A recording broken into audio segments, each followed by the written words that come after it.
Now, if I were an owl with a blue glass eye and a wooden leg, would I comply and lay an egg? Or wonder why I had to beg till by and by I laid a keg? A keg of what? The master cries. Bet you buckets apple pies. Sorry, no, I slyly wink. It's full of gravy in which I sink. All right. In the announcement, there is in the program, it talks about, starts off with the line, "Are you a poet?" And once when I was up at Davis, I decided I would take my courage in my hand and go over to the English department and ask them if they ever had anybody come up to read poetry. And the reaction was kind of difficult. So when I got home, I wrote a poem, and that's where those lines came from. "Are you a poet?" she said. And perhaps every poet, and it's really neat to be called one, comes to this point.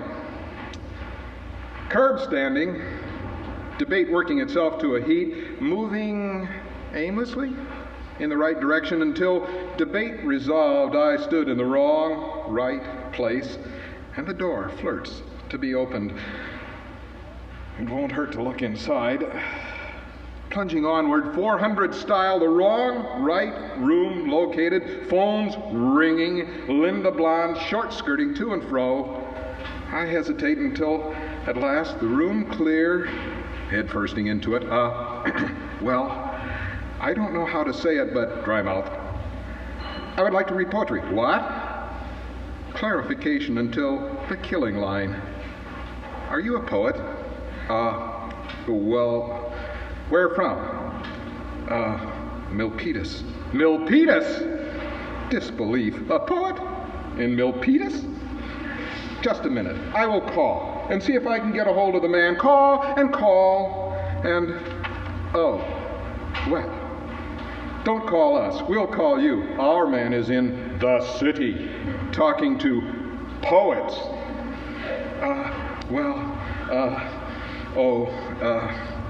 Thanks. And Linda Blonde short skirts by again with wilting glance, and I sink into my pile of stinking rags and shuffle off wondering how it is with the poets in the city.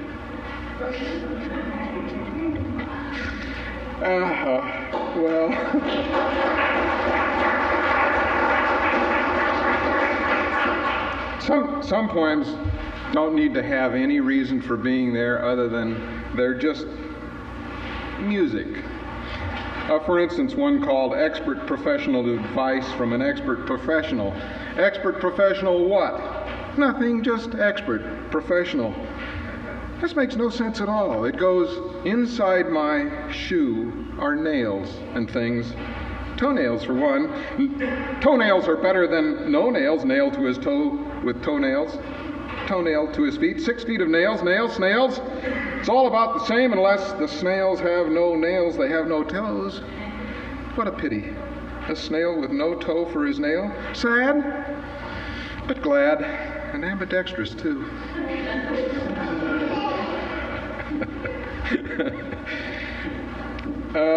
Not all of them are humorous.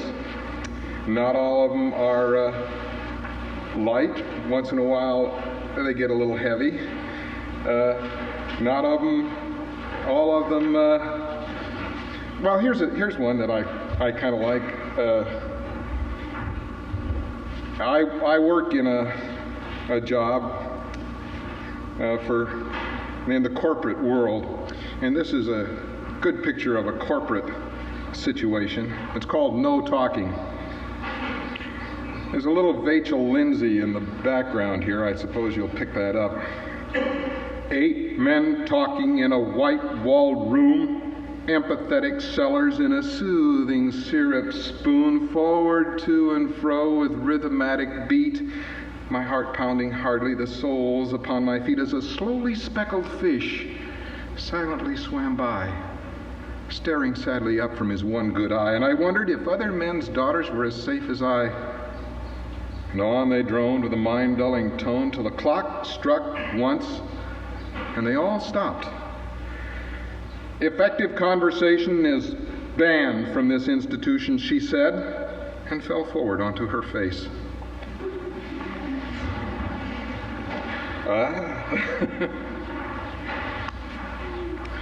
There's another one along those lines. It was an advertising meeting, which I thought was kind of a typical thing, and this kind of goes with that last one. "Oblong, pointed words poking indecently through shreds of undigested conversation remind me of doxies lined up along shell-curtained cubicles, soliciting brazenly or quietly until one by one they disappear into the dark places they came from." I think one of the beauties of poetry is that it can take language and make music out of it, the sounds of the words, and a trick of poetry is to kind of put them together so that when you get all finished singing this little trickly melody, somehow or another there's been some sense made out of it. And I'll read this one fairly fast because it's really for the music. But there is a kind of a catch where it comes around on itself, and maybe it makes sense. "Effervescent Louis was cringing in the corner when I told him he was due to be the ever-present mourner, but a basket full of chicken legs was all that I could find, so I turned them into cribbage pegs and held them in my mind. Then the lady with the smile and all the eyes, you know, closed the door on Herman and said I had to go, and every little nugget so crisp and fairly fair was turning on its spigot as she pulled out all her hair, and every time I think of it I laugh until I can't, and even after watering, my heart's a cactus plant. So take heed, all you little seekers, beware what you might find. You might wind up like Louis with the keepers in my mind."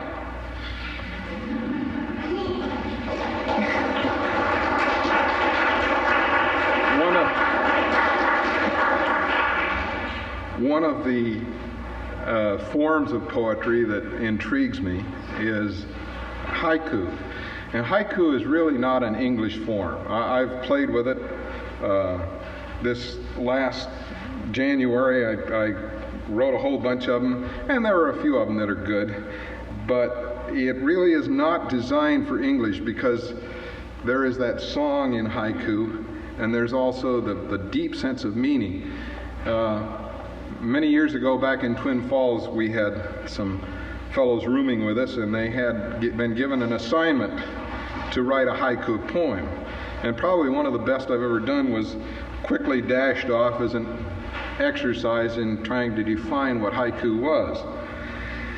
And it goes, "In rows a mile long, the cold steel opens the earth, preparing for birth.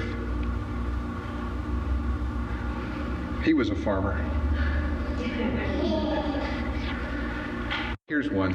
I gotta come off with this one fairly quick and get it out of the way because it's one of those things that's sort of necessary to cover in our world today. It's called Ladies Lib, and I use Ladies Lib because of the alliteration. And well, whatever. "Incredible!"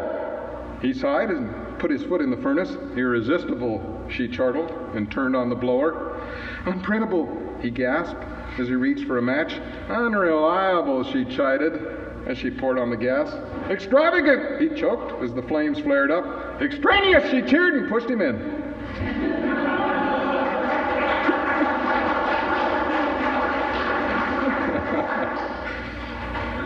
Ah, yes. I was riding on an airplane one time, and often I will take a pen and scribble something down as I'm riding. And I was watching, there was a whole group of flight attendants who were flying back to Chicago or someplace from out here, deadheading. And this one girl who was sitting across and down one was just really having an awful time keeping herself occupied. And this came out. I handed it to her when I finished, and she looked at me with some amazement and said, "You saw all this?" And then rushed off to show it to her friend.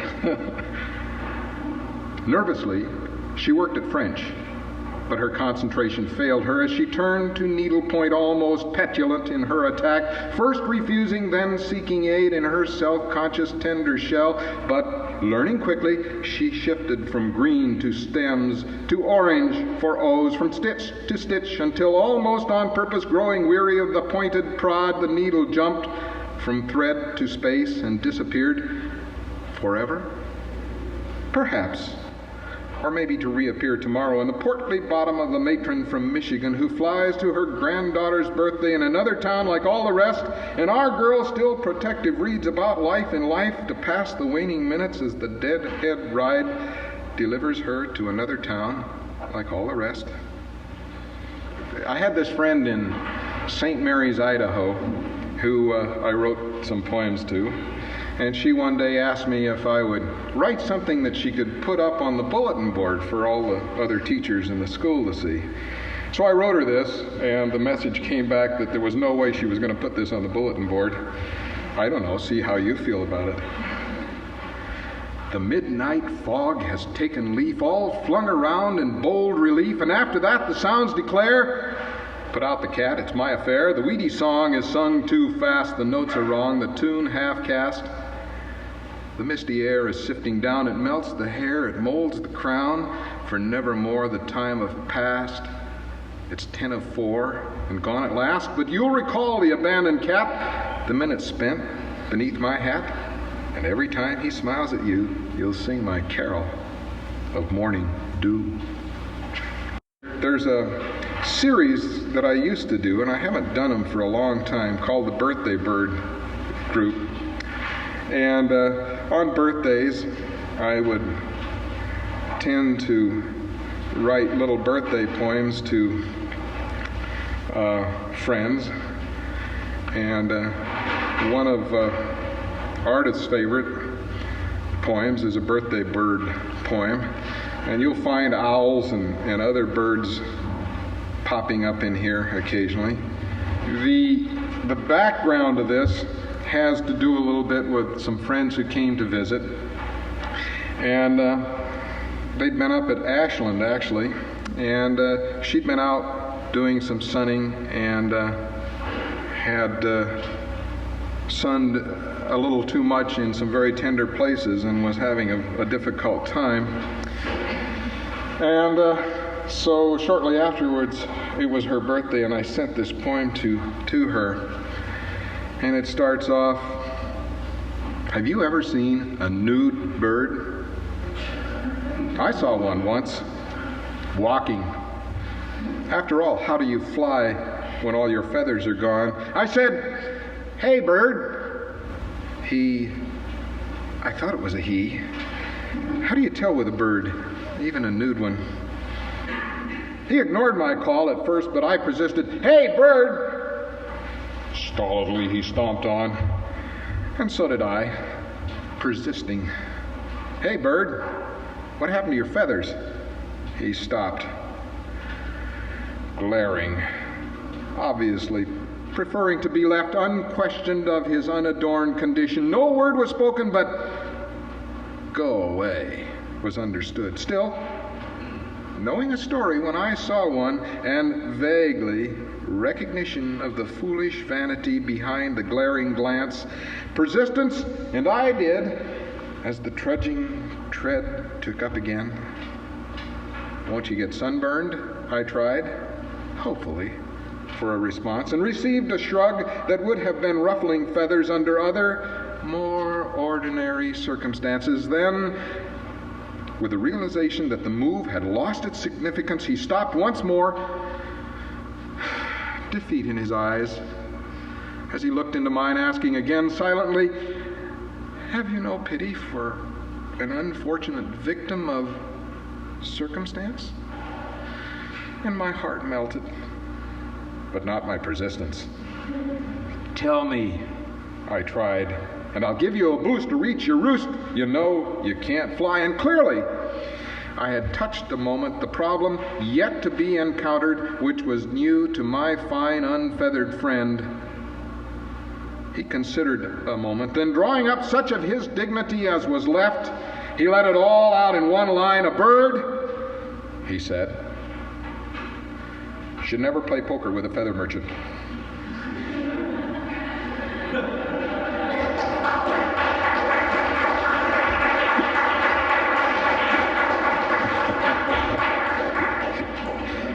Remember. There's a couple of other birthday birds in here. Some of them don't make a lot of sense, but we'll try this one. "The birthday bird was crawling north upon his hands and knees. I asked him what the reason was. He croaked the name Louise. Now, birthday bird's a funny duck with reason fair oblique. He proffered this here postage stamp to paste upon your cheek, and then swallowed up in a cloud of dust. He disappeared from view, leaving me this cryptic note to find its way to you. Maybe he still didn't have any feathers." And Mark Harvey, who isn't here today, he needed a birthday poem a couple years ago. He's getting to be along in years. It's very simple for Mark. Birthday birds and crows all cook up about the same when they get this old. Yeah. I don't know whether he appreciated that or not.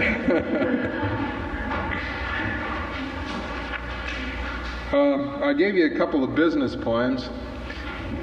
For a number of years, I used to go to a thing called the Canners League Cutting at the San Francisco Hilton in January of every year, and they would cut open a lot of cans of tomatoes and put them out in dishes, and everybody would kind of walk around and look at them and look at each other, then you'd leave, and that was about all there was. And I never really quite figured out, because they didn't identify the tomatoes and or whose they were or much of anything. It was just sort of a thing where everybody kind of was there and then they left. And this was in anticipation of that meeting in 1978. Flying steadily, he reached the moon at 3 o'clock Thursday afternoon.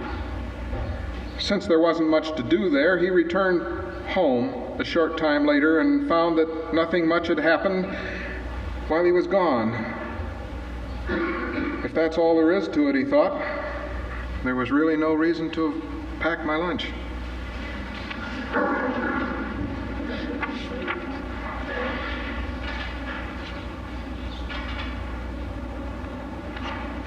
Well, let's see if I can find another of these birthdays, because they're... Oh! Yeah, here's another one that I particularly wanted, and there was somebody here from the old Milpitas community garden, and I thought of this immediately.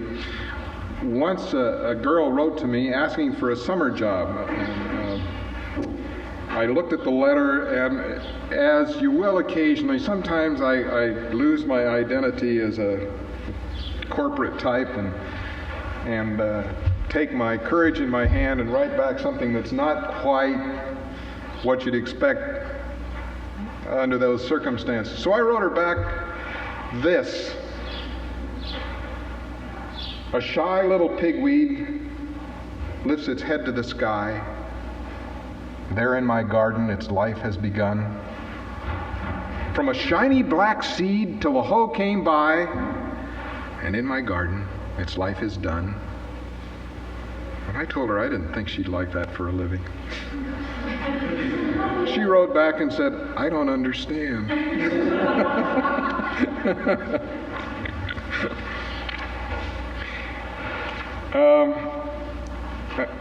Well, I'm gonna... Sometimes when you're writing poetry, it just doesn't come out the way you want to write, and nothing works, and you struggle with it. This was one of those days. Fearless pen in hand, he approached the paper warily, contending, vying for the better position. The paper, helpless, hopeless, was soon besmirched with slashes and dashes, which could be assembled by the director to signify confusion, and no one won this battle because somewhere between the fearless pen and the foolish paper, it was lost. You overreact inside, and it comes out the soles of your boots with a leather-strapped integrity that is all but solid density, incongruous without the next, but lost in the average of mother's own kindliness, rocking in her assigned place and chewing a cud of some sort of wisdom that can't be but is, that drives! Wow.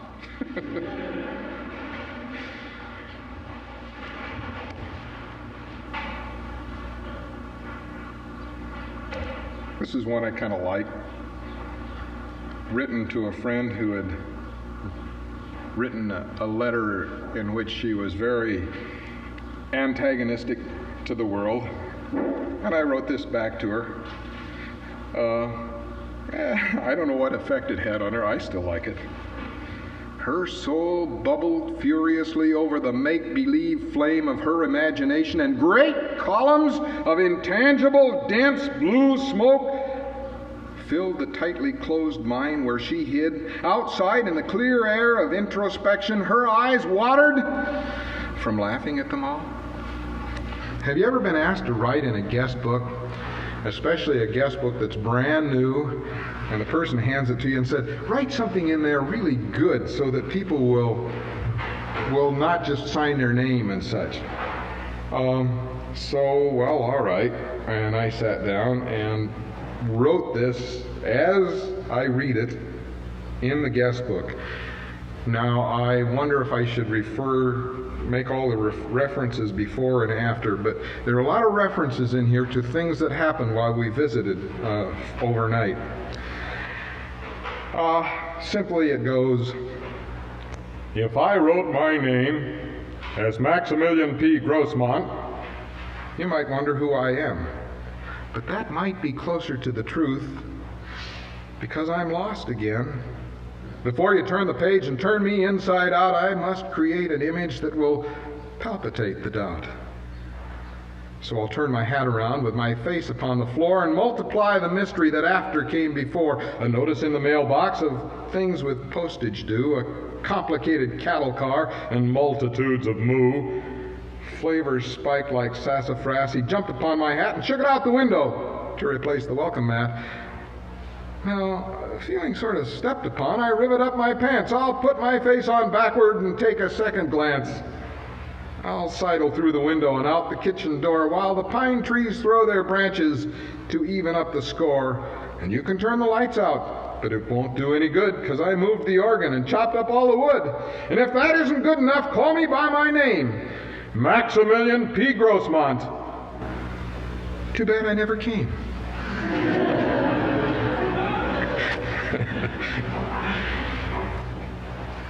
My uncle in Los Angeles wrote to me once, and he was very proud of this poem.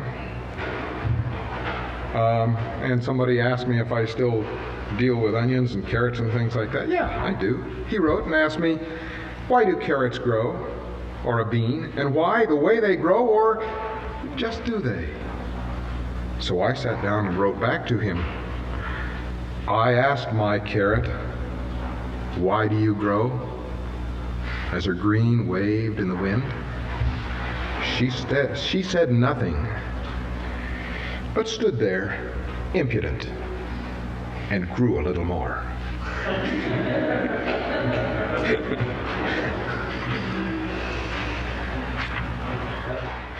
Well, they buried the last Indian today. I knew I'd find him.